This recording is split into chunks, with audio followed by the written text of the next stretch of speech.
बंगाल की खाड़ी से सियासी लहरें अब सत्ता के गलियारों में हलचल मचा रही हैं। पश्चिम बंगाल में भाजपा की प्रचंड जीत के बाद अब सबसे बड़ा सवाल कि कौन बनेगा बंगाल का नया दादा। क्या जॉइंट किलर शुभेंदु अधिकारी को मिलेगा दीदी को हराने का इनाम, या फिर उत्पल महाराज के रूप में बंगाल को मिलेगा अपना योगी। किन नामों को लेकर कयास लगाए जा रहे हैं और कौन है इस रेस में सबसे आगे, जानेंगे इस वीडियो में। नमस्कार, मैं आशुतोष जोशी और आप देख रहे हैं न्यूज़ 18। पश्चिम बंगाल के चुनावी समर में बीजेपी ने ममता बनर्जी की टीएमसी को हराकर एक ऐसी जीत दर्ज की है जिसे ऐतिहासिक कहना भी कम होगा। लेकिन इस प्रचंड बहुमत के बाद अब दिल्ली से कोलकाता तक सिर्फ एक ही सवाल गूंज रहा है, बंगाल का अगला मुख्यमंत्री कौन होगा। बीजेपी ने इस बार बिना किसी सीएम चेहरे के चुनाव लड़ा था, लिहाजा सस्पेंस की परतें काफी गहरी हैं। लेकिन गृह मंत्री अमित शाह के उस बयान को याद कीजिए जिसमें उन्होंने कहा था कि बंगाल का मुख्यमंत्री बंगाल का बेटा ही होगा, वो जो यहीं जन्मा हो, यहीं पढ़ा हो और जिसकी जुबा पर बंगाली संस्कृति हो। यानी इतना तो तय है कि कोई पैराशूट सीएम नहीं आने वाला है।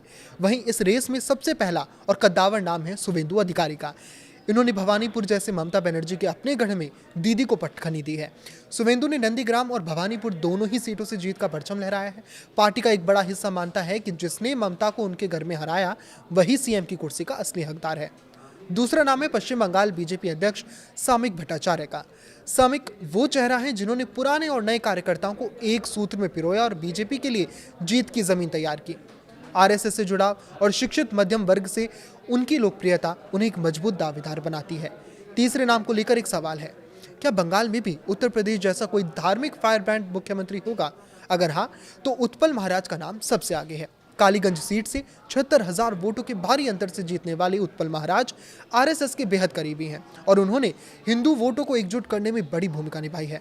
वहीं चौथा नाम जाने माने पत्रकार और लेखक स्वप्नम दास गुप्ता का है। राजबिहारी सीट से जीतने वाले दास गुप्ता की स्वीकार्यता बंगाल के प्रबुद्ध और शिक्षित वर्ग में काफी अधिक है।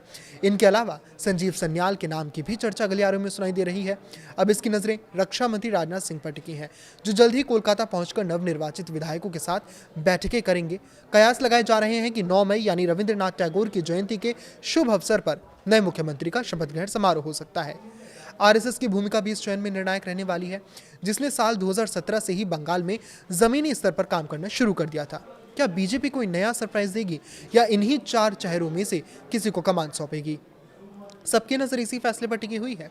इस पर आपकी क्या राय है, हमें कमेंट करके जरूर बताएं। लाइक करें, शेयर करें और इसी तरह जुड़े रहें। नमस्कार।